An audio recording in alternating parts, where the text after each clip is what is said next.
What's important to you? My mission is to ask as many people as possible this question, because I believe once you know what's important, you can design and build a life of purpose, meaning, and fulfillment. My name is James Dean. I'm a life coach, and I hope this podcast inspires you to uncover what's important to you. You can follow me on Instagram and Facebook at James Dean Coaching, or connect with me on LinkedIn. You can also learn how I can help you understand what's important at jamesdeancoaching.com.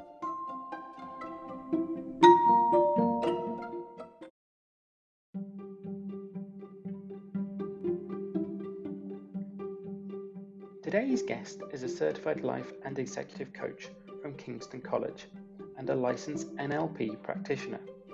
As a survivor of a 20-plus year corporate career, escaping at the beginning of last year, he intimately understands what people are living through professionally and the impact that it can have on personal lives. His mission through his coaching is to help people come home to themselves in order to begin to live the life they want and, more importantly, the life they need. This is a lesson he is living for himself since finally starting his life. He believes we need to create choice for ourselves in every situation. Otherwise, life is happening to us. As a public speaker, he provides talks in companies on a number of important topics around employee well-being, from self-care, managing stress and burnout, to motivation and habits, coping mechanisms, and the power of vulnerability. His talks are engaging and personal and designed to raise awareness of the audience around particular topics and drive them home, and are a great tool for companies to use in looking for employees' well-being. Today we find out what's important to Mark Carolan.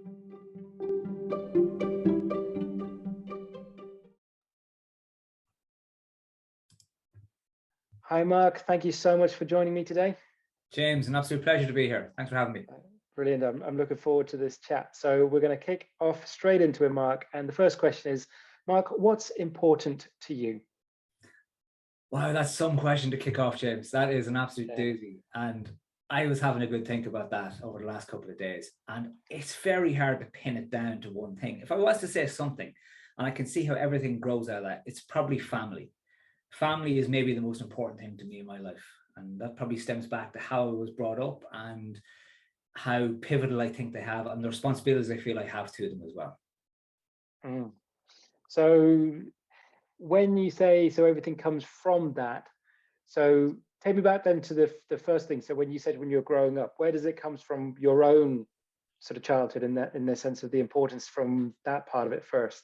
Well, when I grew up, my gran lived across the road, my father's mother, and she had a country shop.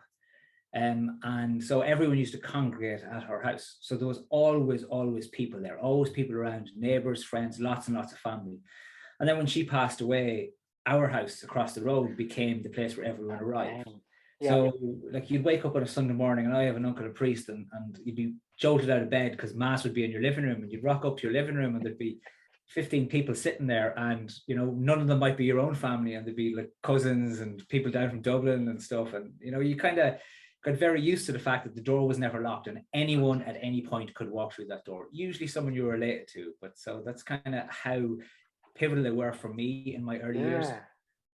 That's gas, like just that sort of. And in that sense, did you get, because obviously there sounds like obviously it's just an openness, as you say, literally an openness to it. But then I'd say, did that then also create a closeness as well in some ways? Oh, very much so. Like even the family history, and my father, he started doing a family tree, and he passed away before I got it done. But then my uncle took it on a good few years later, and then a few of us, myself and my wife in particular, helped about and to try and finish it. And some of the stories that are through it, and there's the story of my father's mother, so my gran. His grandfather, my grandfather died in like 1947 or 48 at the age of 38 years old. And if you go back that far in Ireland, he left a woman with 10 children in 1948. And so that was a very difficult way to live. And back then, my they were going to adopt two of the kids to America, because in Ireland that happened an awful lot of the time. And they've up to the point where they had the adoption papers ready, and there was people coming to down to the house in Cavan to collect them. They were still going, and those two people were my father and his younger sister. There was another brother who was only a brand new baby, and my gran at the last minute said, either we do this together or we can't do it at all. And she instilled this philosophy of not quitting into the family. And they all became very successful after that. They obviously continued to do it themselves. They got help from cousins and neighbors and stuff. And they drove on. And there's this kind of we don't quit philosophy in the family, you know, and it kind of runs through it. And it's also, we have to look out for each other kind of policy because of that, you know, because you got to make sure your family are right. My father used to always say to me when I was younger, because I'd be like, oh, I want to go with my friends. And he'd be always saying, but your family are the people who are always going to be there. You got to remember that, because they're the people who you need to look after and who will look after you. So I think it's kind of installed in me how important that is. And what's lovely, my wife, her family would be very close in that way too, you know, and do a lot of stuff. We went away with our in-laws last weekend to the Kaleidoscope Festival, you know, so there's that kind of bond on both sides, which I think is really important for us. Yeah, absolutely. Now that even just that sort of, there's so many times where you can think of almost like the sliding doors moments of life. And that sort of decision back in, you say, in sort of back in the 1940s, end of the 1940s, that, you know, essentially just changed the course of your family's history in some ways, or very recent history. Quite amazing. And so how is that then, as you say, because you touched on this a little bit then about, you know, your current family, how is it then, do you think that it impacted on you and how you, within your own family then? How does that, what you learned from then? You said that first thing you said was that never give up. Well, what else do you think you took from it? Yeah, I think it's that values of how important they are, you are to family, and how much you need to look after them. And I think like my father was a great man, James, in terms of his philosophies on life and how he carried himself. And he was a very authentic person, and people gravitate to that authenticity. Well, I think people gravitate to authenticity if it's what they want and it's what they need. But if it's showing them too much of themselves, they run from that level of authenticity. Yeah. I think he gave off such a beautiful presence, and so it kind of instilled in me that need to try to be who I need to be for my own family, which has probably inspired me to where I am today as well, in terms of changing my careers and stuff. So I think there's that kind of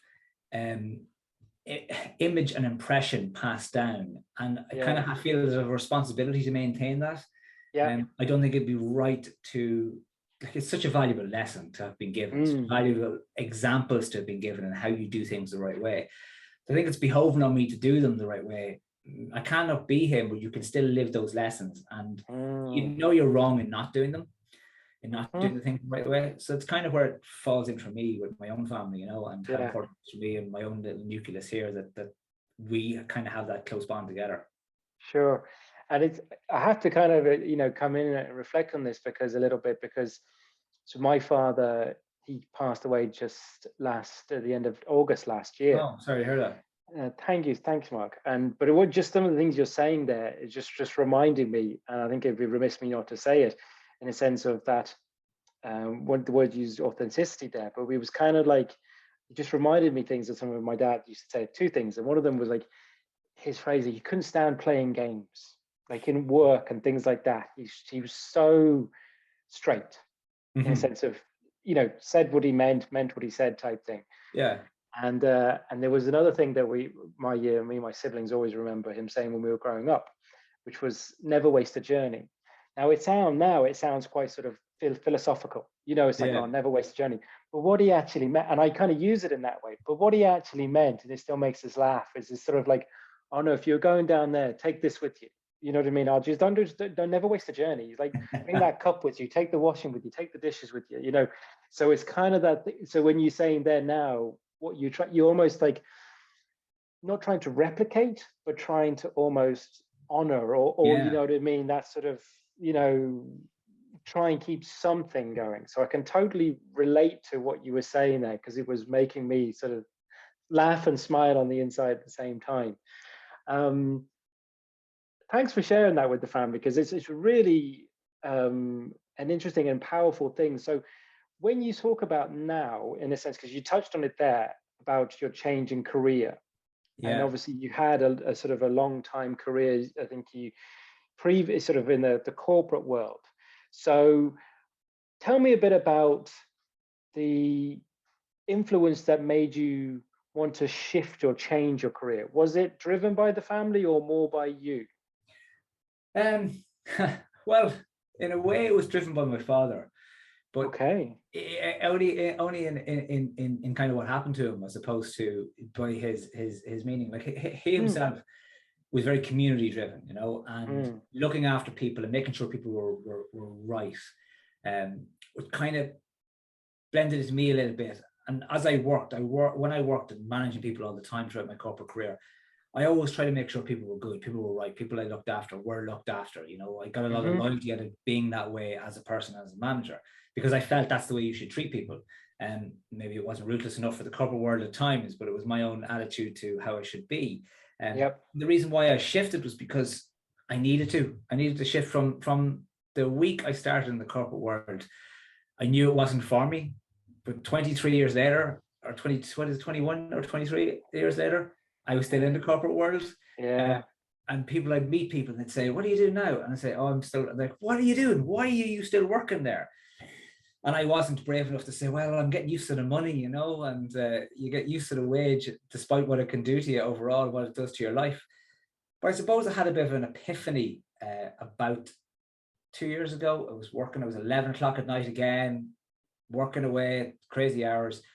And it just dawned on me that if I didn't change what I was doing, this might be my future forever. My father, when I said he passed away quite young, he was 57 years old when he passed away. And so therefore, I mightn't even get to retire, was my second thought. So I'm like, well, am I going to be satisfied with leaving this as my legacy? That, okay, I am providing, and I'm providing by getting a good wage in what I'm doing. What am I doing for myself? What example am I showing to anyone, really? You know, what do I really want to get out of my life? And then, then in January, only a few months later, in January of last year, I got an invite to a meeting at work, and it was online, of course. And it was, I went down to make a cup of tea before the meeting, and it was a sudden invite, and I had this premonition on, I am about to be told that my role has been made redundant here. And I came back up with my cup of tea, and I joined the call, and my boss was on the call, and someone from HR on the call. I went, all right, someone from HR is on the call. And I actually turned to my wife and said, I'm right, this is going to happen here. Because we shared the same office, the same home office, I should say. And, and so that was my catalyst. I was like, right, well, here is an opportunity now. I had opportunities to move other jobs within the organization. They tried to do this kind of thing. And then I was looking online and everything else. What other jobs could I do? But I said, you know what? I had this epiphany. I can't do this. So this is an opportunity right now. Like, I wasn't there that long. I wasn't getting any big redundancy payment, but it was just a chance. It was probably to be blunt about, the kick of the arse I needed to go, right, well, here's your chance. What are you going to do with this chance, you know? You're not going to regret it, because if you go back into what you're doing, you know the future, you know the road you're already traveling. So here's your crossroads. And at that point, when you were given that opportunity, did you know what you were going to do next? No, plainly no. I knew what I would like to be doing. Okay. I did not know how I was going to do it. Okay, I like that.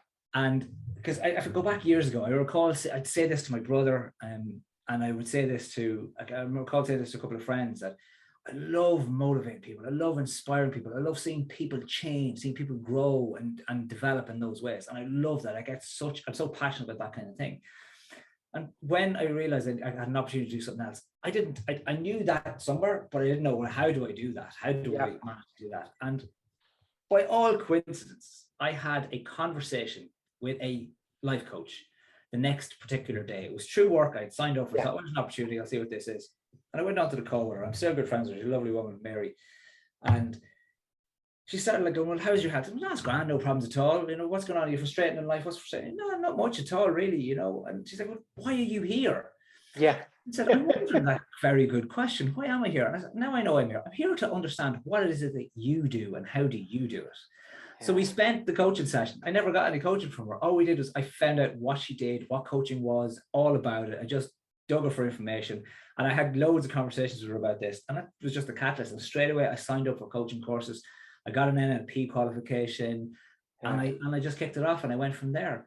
But I would argue, James, that I had been coaching for 20 years in the corporate world through my job. So it wasn't something that came completely unnaturally to me. Look, it was great to have the training so that you have the certification and you have mechanics, you know, and then you have colleagues and contacts, and it's a lonely world in the coaching world, you know. Sure. So that was great. But it was a natural fit. I kind of naturally flowed into this space. Yeah, it's interesting you say that, because in some similar way, in sense of sort of knowing of coaching as we know it from, you know, from a life coaching, executive coaching perspective, I always kind of had an interest that in myself, and through sports mainly, and through sort of, that was where I kind of got my interest from it. But kind of like, I think even when in college or university, I tried to help or do that with some with the sports teams, the basketball teams, and it's like, after that I was like, I couldn't coach another sports team. They would, especially with, after you dealt with a group of lads who think they're great and they're really not that good, it's like the egos, I couldn't take it. But I was doing it through work in some ways as well. But I definitely think now that coaching, in a sense of, as you say, you've been doing it, and you had been doing it throughout your career, it just wasn't being necessarily recognized or presented or packaged in a way that we would now, or that you now know as life and executive coaching. So now that you're kind of fully in it, what do you think you bring differently now that you would have done, you know, if you would have gone back in and done that through your, you know, coaching back in the corporate world? Was there anything you would have done differently, do you think, now that you know more about it? Yeah, I think an awful lot. I think there's too much of a tendency, because of you having the experience, to immediately start mentoring people, you know, and to be coaching a little bit and trying to drag out of people what you know, what they need to think about, how they need to change their thinking. And, you know, you'd work on people's mindset to a certain extent, but then you would easily slip too quickly into telling them your story. And in the coaching space, if you start telling people your story, you're not helping that person, because it's their story that yours. So sometimes you can reflect something for them that's important, and that's fine. But in general, you need to be pulling it back out of them and getting out of the way. Somebody, when I was doing the one particular certification in Kingston College, and the guy described it very well as, you jump into the water with them, but you're not supposed to be in the water with them. They're doing the swimming. You're outside instructing and guiding and trying to pull them through that water, you know? So I think that kind of way. And there's a lot more. Like, I only put a post up on LinkedIn the other day talking about, if I was back in the corporate world now, I'd be a CEO. And I just mean it in terms of the amount of things I've learned through self-awareness, through the toolbox that you pick up as a coach, that had I been coached and got professional coaching 10 or 15 years ago, I would have been a very, very different person in the workplace. I would have been a very different employee in the workplace. My thinking would be much more solution focused. I would have stopped focusing on the problems that we were having. I wouldn't have worked so many long hours. I would have worked an awful lot smarter than I was working. I would have had the conversations that needed to have with my boss, saying I was working too many long hours, you know, lots of different things that you look, when you look back, you realize all the mistakes that you're making based on the knowledge you have now. And in saying that, hindsight should really be illegal, but I just mean it in terms of the value to what coaching can really do for people in those positions. For sure. Completely. And I agree with that, because I think it's, and just as I was sort of leaving the space, the corporate world myself, coaching is becoming more and more of a norm, which is a great thing, because for so long, I think within so many industries, it's like the promotion way it works is this person who's successful becomes the next manager and the next, you know, that sort of, just because you did well at one role will give you the next role up and the next role. So which is great for that person, but you're not necessarily getting the tools to help, and coaching, I think, is definitely one of them. And I can remember, and I was thinking about this the other day, I don't know when it was like a point when in my career, I must have been in the job maybe at least 5, 6, 7 years at this stage. And I was kind of team leading at the time, sort of contact center environment, quite busy. And you know, struggling with people management at some points. And I could just remember this word fear was just in the front of my brain, dealing with people. And I remember saying this to some of the people, the manager, and it's almost like she didn't know what to do.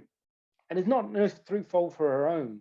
But if I think now, again, with you know, retrospectively and reflection of knowing what coaching is like, a coach would have been able to coach me through that, of what I actually meant by fear. And it was fear of getting it wrong, fear of what are other people going to think of me, fear of imposter syndrome, that I can't do this as a team lead, fear of what, all those sorts of what those fears were. At the time, I couldn't tell you what it was. I just had that word. So it's you hope going forward that it becomes a regular thing, that coaching of people within that space is just the absolute norm. Yeah, I think that's a great point. And like, you think, and you see so many people who get a promotion in their job, and what do they do when they get the promotion? They work harder at what they used to do, because they're afraid of all the other things, and they're not ready and willing to make the change into being the next role, into doing the next job. And it's just, oh, this is what I know, so I stick to what I know here, and you're going backwards because you're swimming in the wrong direction when you're doing that. But it's very true. Like, I had a great mentor when I used to work years and years and years ago, and he gave me some superb advice around, you never get all your work done. And he was that calm way of looking at things. But he was at such a level that I wasn't able to rub off him in terms of the stuff that I needed in order to just move me through onto the next level. And sometimes I took too long to get to certain stages. But then again, I look back and I wasn't having the right conversations, and I wasn't saying the right things or doing exactly the right things to do that. And I wasn't getting the sense of advice that I needed to get to actually drive me forward. I'm interested now in the fact that you now, from what I'm looking and seeing in sense of the way you work as a coach, and what you're trying to do is almost you feel you go back into that. It's still within the corporate space to try and help people through it. So how does that, how do you feel going back into the space in some ways that you just left?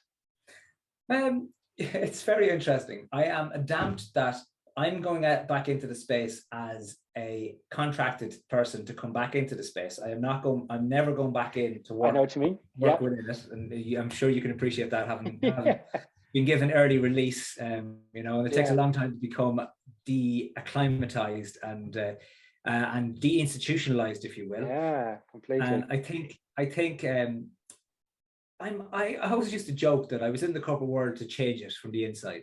So now I realize, okay, I couldn't do that. I'm going to try and change it from the outside. So I'm very happy because I can understand a lot of the challenges that people are going through. I know the pressures in terms of time management, in terms of decision making, in terms of the lack of communication, the uncertainty of what's going on around them from a company perspective. And I think that allows the person to then be open with me, because I can reflect that back to them. I could reflect back what's going on for them. Now, I've been very careful not to give too much of my experience in a situation, because I'm not mentoring here. I am from a coaching perspective here. And I think then it allows the people to then grow and learn and feel free to explore it in that space, and then begin to work on themselves and develop that self-awareness. I've become very aware of all the mistakes I made, and my God, I made a lot of them. And I remember I was doing a particular coaching exercise with a coach during a training course on the timeline exercise from a corporate perspective. And I looked and I could see the highs, great, and I could see the lows were absolute repetition every time. Complete repetition every time. The same mistake that I was not learning. The mistake for me was poor communication, lack of ensuring the control environment was as strong as it needed to be. Basic things in some ways from a work perspective, but allowing other things take over and not let me take and see that. So it's very interesting when you work with people on that perspective, and they begin to see where they're repeating these mistakes, and then they can change that path. They can stop doing that particular thing, and then it's it's growth, it's development, and they become more comfortable in what they're doing. Yeah. So when because I know you do the sort of the coaching individuals, but you also go in to do sort of workshops or presentations within public speaking within companies as well. What's the difference then when you're going in to do a talk versus the coaching aspect? Well, in the coaching aspect, I shut up and listen. In the talk, I get to do all the chatting, and I love the talking piece. I love doing that presenting. I love the public speaking piece. I really enjoy it. I love the energy of it. I love being able to express my ideas over quite a long period of time. And So I do different talks on different things. Like I talk for companies on self-care or self-development, and I'll touch on stress and burnout. And then I can relate to the people exactly where you're causing this and what can cause this, and then how you cope with it. And try and get people to take a look at where they are in their life. And I think I had the pleasure of giving this particular talk to a room full of counselors a couple of months ago. And now I have to say I was a little bit nervous. The imposter syndrome was kicking in to an extent. And like, how do you have a right to talk about counselors and these kind of things? But I've been talking about it for quite a while. And to be honest with you, this journey that I'm on now, it started probably 20 or 25 years ago. I was always doing philosophy courses. I was always reading stuff. I was always trying to develop in some way, shape, or form and learning in those terms. So I'm applying a lot of that knowledge now. And it was an interesting challenge to present this to these guys. But really what I was doing was helping them raise their self-awareness of where they were in life right now, so that they could suddenly go, oh my God, I help clients with this stuff as a counselor, and yet I don't help myself with anything. Why am I not doing this for me? Why am I ignoring myself and my own problems in this situation? And I have to say that as well as that, I tend to tell very personal stories. As you can tell already, I'm telling about my own failures from a work perspective, because I feel that people relate to something that they can see for themselves. They don't want someone who's a guru coming in and telling them how to live their life. They want someone who can tell them how they learned how to live their life. And then that way it means that it's real and it's applicable and it's attainable for everyone in the room, everyone that you're talking to. Yeah, absolutely. It's and I think because when you said it there in sense, I was presenting to a group of counselors, and I even immediately thought, oh geez, that's sort of, because we immediately put, and I've spoken to a few people about this, and I find it really an interesting topic as well. We immediately put people up on a pedestal, whether even it's just the smallest of steps, because they'll have it all figured out. So who, as you say, that imposter syndrome, who am I? They're going to listen to me about this. Why would a group of counselors listen, or any group of people? And from what you were saying there, in the sense of the things you wanted to talk about, it's when the information or the story that you're going to tell is greater than that worry of what they might think. You kind of go, well, I've got to do it anyway, because it's that thing of, well, if one person goes away from that talk and has one thing that they can go to improve their self-care, then it was exactly, and it was worth doing. So I think it's a really important thing for people to hear, is that, and I think it's important for people to hear, is that when you get to this point, it's realizing that everyone is human and everyone needs someone else to be able to listen to someone else. Everyone's looking, and it's not a bad thing that everyone's looking for the assistance or the help from other people. It's a good thing. Yeah. And I think our modern world, COVID affected us an awful lot, James. Yeah. I don't think a lot of us realize it. I think I'm seeing it more and more in people I speak to in coaching spaces, and in parents coming to me saying their kid is just not the same since COVID, and that kind of seclusion. Some of us thoroughly enjoyed it in some ways. I have a friend who's very reclusive, and he was delighted. He didn't have to make up excuses for things he wasn't going to go to anyway. Yeah.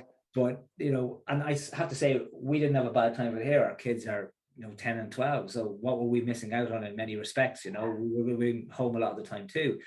But for a lot of people, it made us realize there's a different value in life.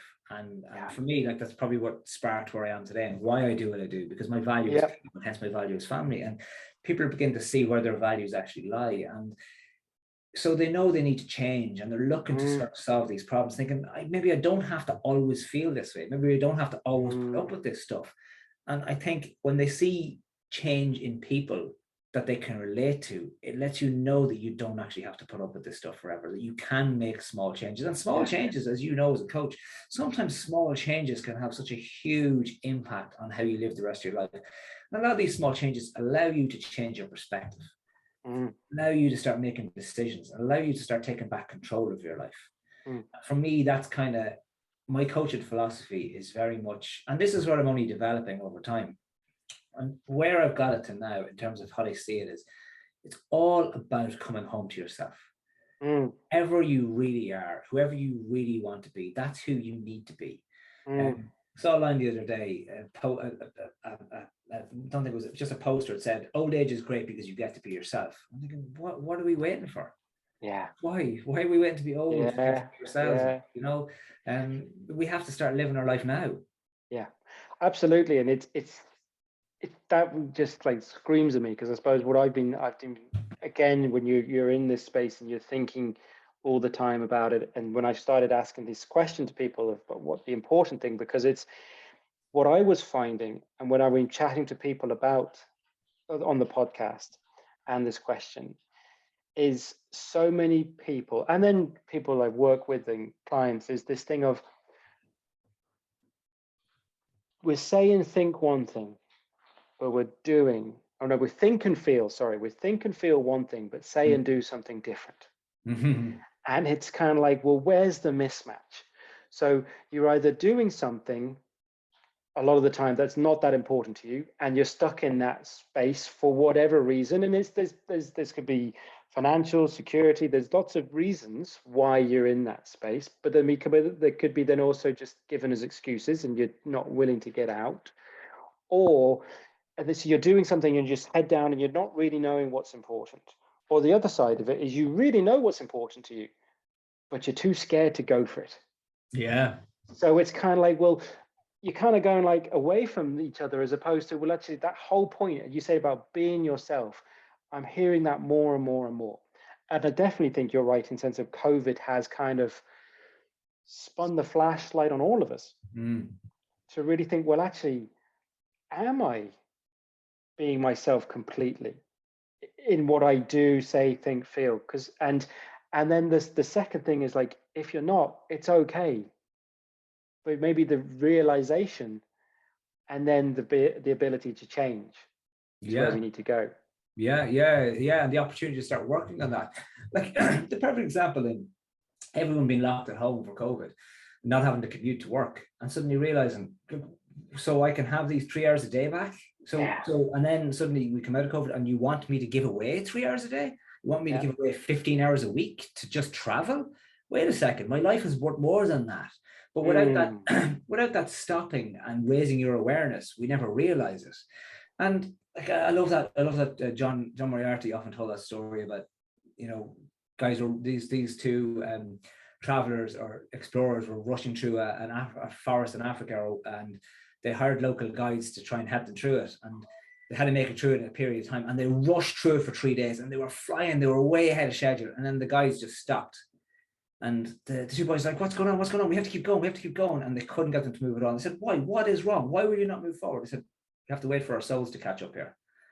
And I love that phrase, because we live our lives, and our life is happening to us all the time, and it's spinning around us, and we never stop. And when we do stop, we kind of go, wait a second, what is going on here? I've been spinning for 15 years, I've been spinning for 20 years. Hands up, corporate career for 21 years, or I must check that out, is it 21 or 23?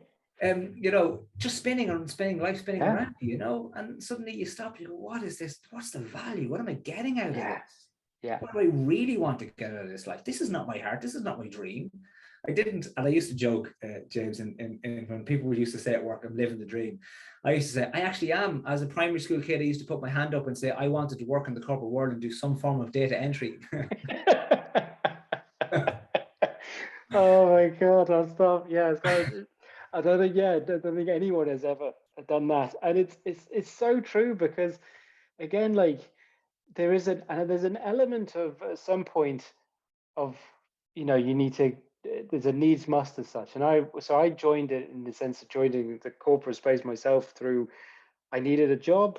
I just did a bit of traveling, come back. I just moved over to Ireland, and got a contact through to someone in the HR in the company, and then within a week, this was in 2005, so it was like jobs were just, they were everywhere. Got brought in, ran on a 3-month contract, and I ended up being there for 16 years. So, and it's because and what's interesting, and it's not to say these things aren't good and goals and aspirations, but it was a case of like, oh, well, myself and my better half, we wanted to get our own place to rent. And then it was like, we wanted to get a house, and we were getting married, and all those things are great. And it's like, I don't knock any of those things, but there's a point when it's almost like when you've got those things that you wanted and those were important at the time, you kind of go, well, what do I do now? I'm still here, you know. And that's when you kind of, it takes that sort of uh there is a leap in some ways, but sometimes I actually think it's not as big as leap as you may have thought or feared it was. Yes, yes. It's just my sense on that, right, on the huge change that people think about is because we see the end.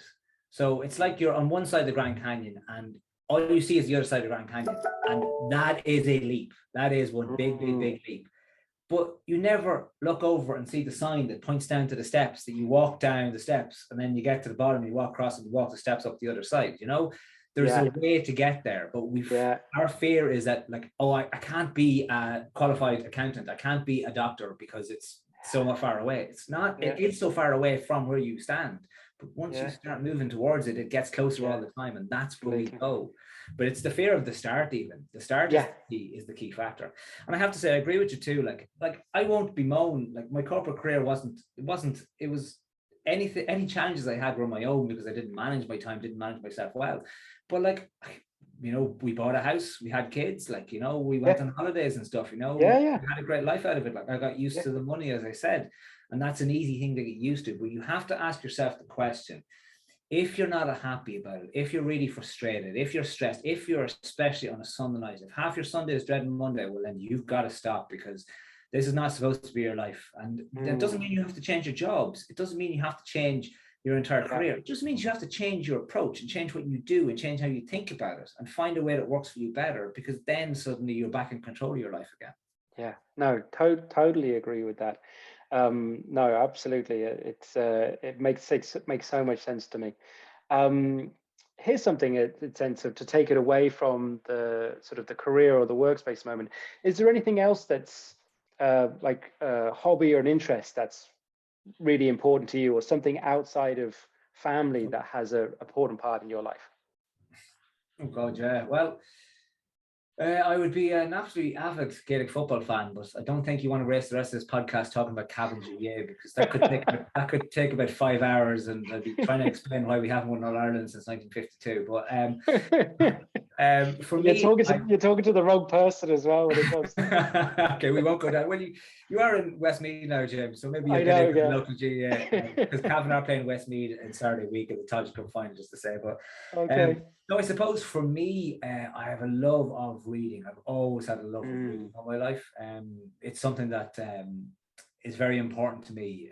Reading of all sorts. My wife would say I'm a bit of a nerd, she probably, in inverted commas, describe me a bit of an arse about books, because I'd be very critical of what people might read. And that's something I've always loved. Like, I'm sitting here beside me at the desk, and there's 6 books sitting there in the corner that, you know, are all sorts of different things that I'm always picking up, I'm always reading, and always tricking away at something. And I picked up that love when I was very young, and I've never lost it. Yeah. But I think that's all. The reason I like that question, the reason I ask it is because I think so many people don't do that thing again, that whatever it is. Again, was it because of thinking they don't have the time, the usual excuses, the time, the money, the things, or again of like, or what will, again, that comparison, or what will someone think of me if I'm doing this or that? And it was, the reason I was thinking of this is, like, I really admire people who go all in on something. I think it's a really intriguing thing. So people who say, like, they say, like, no, I'll read these things and I go into it. Because what it reminded me of is watching, I don't know if you were watching, you were at Kaleidoscope, you said you were there. Yes, so I was watching Glastonbury. So that's what I was just, so it wasn't anything, but, and it was the last day on Sunday, I was watching Glastonbury, and you had some of the artists coming on. I think it was Years and Years came on, and then it was Lordi was on, and I think then Kendrick Lamar in the evening. Now, I wouldn't necessarily be mad fans of their music. I would listen to some of it, but what I really admired is they were some of the first acts I've seen that the staging was done, the production was done. They had the dancers in a certain way. So like, they were all in on what they thought. So it's like there was literally them on stage, and their head, their mind, everything. And sometimes it's like, it doesn't have to be as big as something like on Glastonbury, but I think sometimes people shy away from what really, really, really interests them, or what's really important to them, because they have a fear of what someone might say. Yeah, that's a very good point. It's amazing how many times you find with something that they love, and you ask, oh, so how, when do you do that now? Where does it fit into your life? Oh, it's Yeah. don't do that anymore. Yeah. Why do you not do it? You know, like dance, Yeah. art, drawing Absolutely. is an amazing thing for people. Yeah. But like for me, I would actually say books are one of the reasons why I stayed in the corporate world so long, because I used to get the train to work, and from where I was, so I used to have an hour reading in the day in the morning. I used to go for my lunch break was to read, and then on the way home I had another hour reading. So I used to get 3 hours worth of reading in a day. Yeah. But even when you say that about Glastonbury, I was looking into this. I saw that Kendrick Lamar performance was extraordinary. Yeah. Extraordinary messages in it as well. Glastonbury only pays artists 10% of what they get paid at other concerts and other gigs. Wow. And I love that, because that means that if you want to play Glastonbury, you're playing Glastonbury because you want to play Glastonbury. Yeah. You lose money because of your stage show and everything else. Sure. You're there to show people that I am an artist and I love what I do. And this is me at my very best doing what I do, just straight up me. Like, and I love that aspect of it, because you get the best of people in that space. Yeah, absolutely. I didn't know that. And that makes it even more impressive. And I think that world, as you just mentioned, that the sort of artistic creativity aspect of it, I think maybe out of COVID again is something that maybe people are tapping into more, finding things that they once used to do and go into it. And as you say, completely. And because if you do it, regardless of the outcome, of whether, like the people who say that example of Glastonbury is really interesting, where they're like, they just want to do it because they want to do the best show, the best thing. It's not for financial gain, because you say a lot of them could be either breaking even or making a loss. Yeah. So it's an interesting thing now when people, I think sometimes, is to go into something just for the doing it is the reason. It's for the actual love of doing it. Because it's funny, because I'd say people would know me. I did sort of endurance events. I do like marathons and triathlons. And it's funny because it says, it was the joke is like, how will you know if someone's done a marathon? It's like, don't worry, they'll tell you. And don't worry about it. But it's like when people who don't go into running or don't do into triathlons and things like that, and they'll ask me, they go, oh, did you win it? I'm like, no, there's no danger of me winning anything. So there's this concept of, why on earth would you do it then? And it's that, again, this thing of like, because I can, because it's, for me, it's fun. Like, it's, so it's also, if I say to people, it's like, well, where do you find that? Yeah. When no one else could understand it, where do you find? Because that's where there's true sort of depth and enjoyment, I think. Well, not to return to what I do for a living, James, but when I went through all the imposter syndrome and everything else that starts when you come into this space, and I went through to the end of it, like I'm going, I know what I do. I'm very comfortable with what I do now. I've a couple of 100 hours coaching easily done under my belt, and I'm jumping, no problems working with people. I know what I'm good at. So I was like, well, where does this thing go for me? And I realized it's not about the outcome here, because what I thought 6 months ago is not where it is today. What I thought 6 months before that is not what it was 6 months ago. Yep. What it will be in 6 months' time is not what it is today either. Hence, where I'm developing this philosophy of coming home to yourself. And really, if I'm absolutely honest about it, it's because that's what I'm trying to do. I'm trying to come home to myself. And in this, every day is extraordinary. It is amazing. I have wonderful conversations like this one I'm having with you today. And I know before we started, I was speaking about a couple of amazing conversations I had yesterday that just blew me away, that I learned so much from, because this is such a journey all the time. And I am so in the moment of it that there is whatever outcome is going to be the outcome. And I'm willing to trust that that's going to work its way out, because it's just what's happening right now. And it's just beautiful. Yeah. I love that. No, it's a really important thing, I think, as well, to think, because I was talking recently on some videos. I was talking about sort of fear of failure, and it's that to me, it's that thing of putting everything, as you say, on an outcome, and then when we put it on an outcome, that we essentially then make up in our head, because we generally will come up with the worst case scenario and then play it out so vividly that it looks like it's been directed by like Steven Spielberg or something. And we go, well, Jesus, I don't want to be part of that film that we've just really made up in our head. And you kind of go, well, actually, that was a complete fabrication. So it's, if you bring it back to, as you say, and I really do, I think that, say that again to me, is it bring it back home to yourself? Is that, I want to get it right? Coming back home to yourself. Yeah, I think it's a really powerful thing to say, because what it immediately does is brings you back to the now and brings you back to this moment. I think it has power in terms of the you who you were when you were very young, before you started to develop ways to cope in situations, before you started to hide parts of yourself, before you started to cover who you were. And look, at people go through all sorts of trauma, young people as well. It has a huge impact on the rest of their lives. And you're never healing those things, but you're allowing those things to be what they are. And just being part of that, there's a real allowance in yourself to accept yourself as you are and kind of move through that. And I think for a lot of us, where we hold our fears is because we aren't ready to allow ourselves permission to be who we could be. Not ready to just say yes to ourselves. We kind of hold ourselves back for that because we don't know what that will mean. And I always like to ask people, when they say, oh, well, what if that goes wrong? We say, well, what if it goes right? Yeah.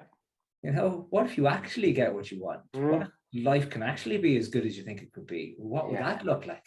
Yeah, absolutely. No, absolutely. It's been an absolute pleasure to talk to you, Mark. I have one more question for you before you let you go, which is, what's important for your future? Oh, wow. That's another doozy of a question. I know. I suppose, and I did say that outcomes are not, it's not, I'm not obsessed by any outcome with this, because I can see that this is a journey, and I'm loving this journey with where I go and how I can help people, how my journey can help other people go onto their journey as well and help them through that. So for me, it's just to continue down this road, to not pull back, and to be brave, to be authentic, to really go for this, because only by really going for it am I really going to get where I need to go.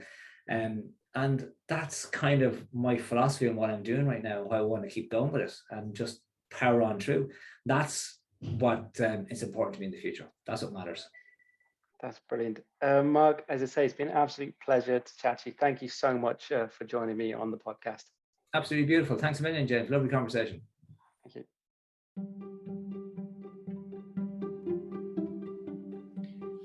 Thank you for listening to What's Important to You. If you enjoyed this episode, please like, comment, and share. And make sure you subscribe so you don't miss out on any future episodes. Again, you can follow me at James Dean Coaching on Facebook and Instagram. Connect with me on LinkedIn, or find out more about me on jamesdeancoaching.com.